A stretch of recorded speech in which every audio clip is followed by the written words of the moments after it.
descubre la asombrosa historia del centurión romano que presenció la crucifixión de Jesús, desde su deber como supervisor de ejecuciones hasta su asombro al reconocer a Jesús como el Hijo de Dios.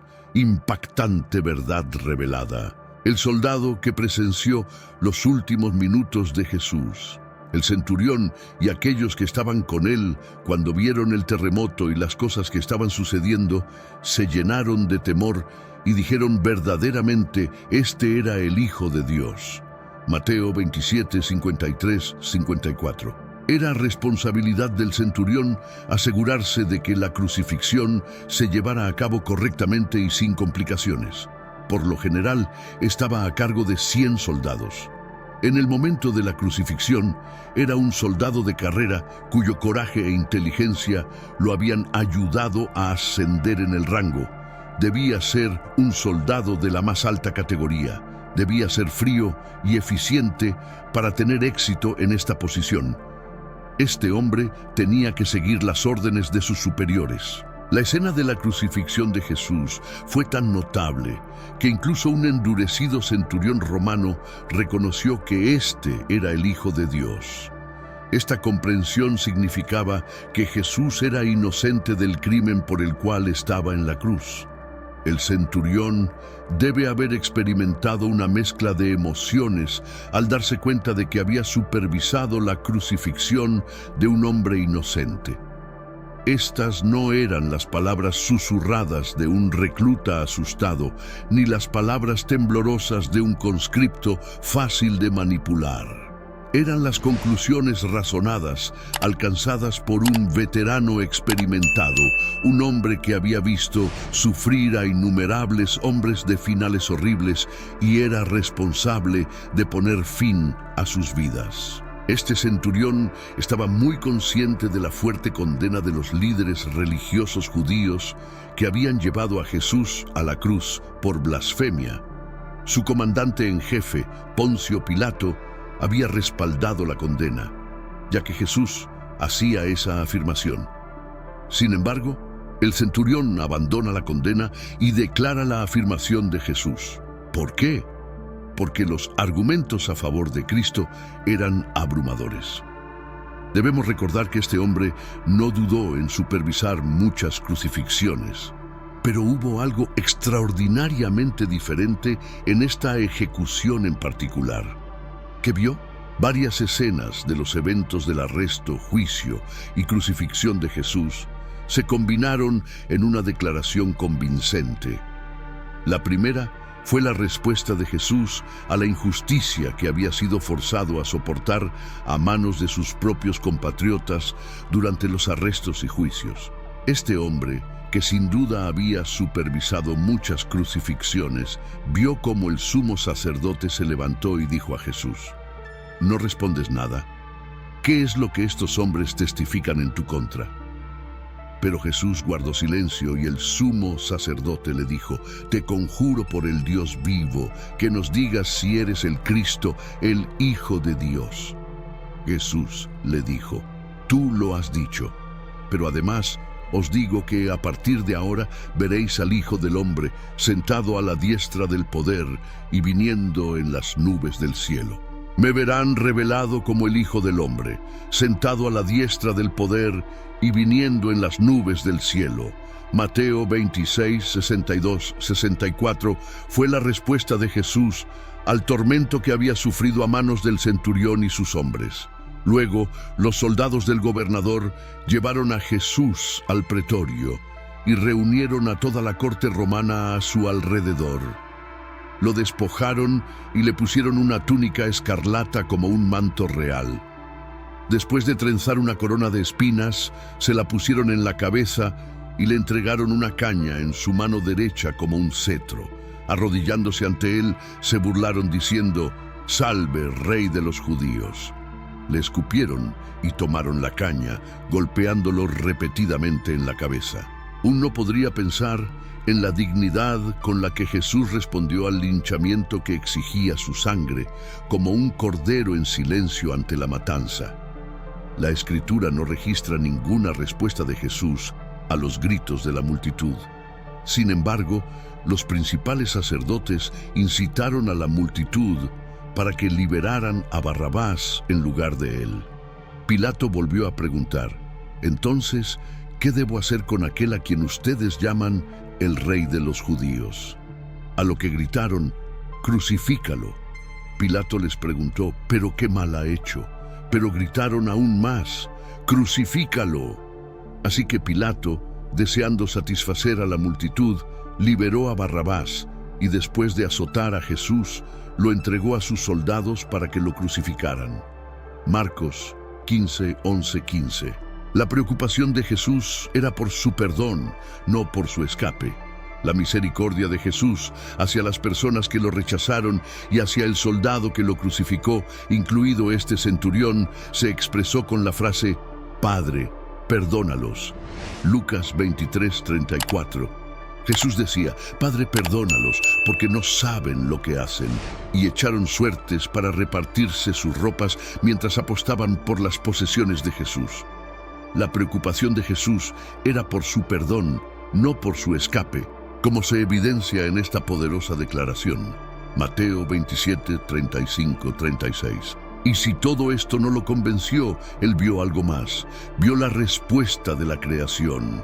Leemos sobre el terremoto y las rocas se dividieron. La naturaleza misma se estremeció por la muerte del Hijo de Dios. Los corazones humanos no respondieron a los gritos agonizantes del Redentor moribundo, pero las rocas respondieron. Las rocas se rasgaron. Él no murió por las rocas, pero las rocas fueron más tiernas que los corazones de los hombres por los cuales derramó su sangre. Y hubo densas tinieblas sobre toda la tierra. Ahora la escritura se cumplió en Amós 8:9. Sucederá en aquel día, dice el Señor Dios, que haré que el sol se ponga al mediodía y oscureceré la tierra en pleno día. La gente que a menudo ha exigido de Cristo una señal del cielo, ahora la tenía. Pero esta señal significaba el oscurecimiento de sus ojos. En este punto de la tarde serían las 12 del día y la oscuridad continuaría hasta la 9ª hora, que serían las 3 de la tarde. Esta oscuridad sobrenatural apareció cuando el sol brillaba más intensamente porque la luna estaba llena. No podría haber sido causada por un eclipse, ya que no se puede interponer entre la tierra y el sol cuando está lleno. La intervención rápida de Dios sin duda provocó esta oscuridad. El conocimiento astronómico era rudimentario en ese momento. Flavio también menciona un terremoto, lo que alinea su relato estrechamente con el registro sagrado. La criatura no podía soportar la injusticia hecha a su creador, por lo tanto el sol retiró sus rayos para no presenciar las acciones de los malvados. La oscuridad que ocurrió en un momento tan crítico puede significar varias cosas. En primer lugar, la oscuridad estaba asociada con la antigüedad, con el luto. También se asociaba la oscuridad con la muerte de grandes hombres. Tanto los lectores gentiles como judíos podrían entender la oscuridad como un signo cósmico que acompañaba la muerte de un rey. Además, la oscuridad era un signo de los juicios de Dios. Los sepulcros se abrieron y muchos cuerpos de los santos. Claramente, el centurión quedó impactado al ser testigo de un evento tan dramático durante las últimas horas de Cristo, especialmente porque nunca antes había visto algo así. Esto hizo que el impacto en él fuera casi inmedible. El centurión había visto, escuchado y sentido. Todos los eventos de la crucifixión y muerte de Cristo tuvieron un gran impacto en el centurión y sus tropas. Como resultado, él y su grupo de soldados se llenaron de un profundo temor. A pesar de que el centurión y su grupo de soldados habían aprendido a lidiar con el miedo, ahora estaban experimentando un terror absoluto. Jesús no solo impactó a hombres rudos y endurecidos como el centurión romano, sino que también dejó su huella en mujeres, incluso en mujeres como María Magdalena. María Magdalena era la mujer que anteriormente estaba poseída por demonios y que seguía a Jesús desde Galilea. También había muchas mujeres presentes que observaban a cierta distancia y que habían acompañado a Jesús desde Galilea, sirviéndole. Entre ellas se encontraban María Magdalena, María la madre de Santiago y José, y Salomé, la madre de los hijos de Zebedeo, Mateo 27, 55, 56. Para conocerlo experiencialmente, llegar a conocerlo más completamente, entendiendo las maravillas notables de su persona y experimentando de la misma manera el poder de su resurrección que rebosa y está activo en los creyentes. También compartimos la comunión de sus sufrimientos, siendo continuamente conformados interiormente a su semejanza, incluso hasta su muerte. Que ese mismo deseo arda en nuestros corazones para conocer sinceramente al que nos amó y se entregó por nosotros. No podemos dejar de preguntarnos cómo el contacto con Jesús afectó las vidas de los soldados. Se convirtieron en cristianos. La tradición, según el comentario del púlpito, dice que el nombre del centurión era Longinos y que se convirtió en un devoto seguidor de Jesús, predicó el Evangelio y murió como mártir. Esto es solo tradición y no sabemos si sucedió, pero sí sabemos que la verdad tiene una forma de aferrarse al corazón de una persona. La cruz de Jesús tiene el poder de cambiar al individuo. El centurión comenzó como un oficial romano, supervisando una crucifixión, pero terminó el día reconociendo que Jesús era el Hijo de Dios. Primera de Corintios 1:18 dice: porque el mensaje de la cruz es locura, absurdo e ilógico para aquellos que están pereciendo y espiritualmente muertos porque lo rechazan. Pero para nosotros que estamos siendo salvados por la gracia de Dios, es la manifestación del poder de Dios.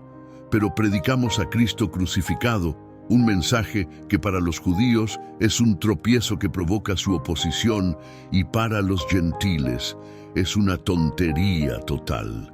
Pero para aquellos que son llamados, tanto judíos como griegos, Cristo es el poder de Dios y la sabiduría de Dios. Primera de Corintios 1, 23, 24.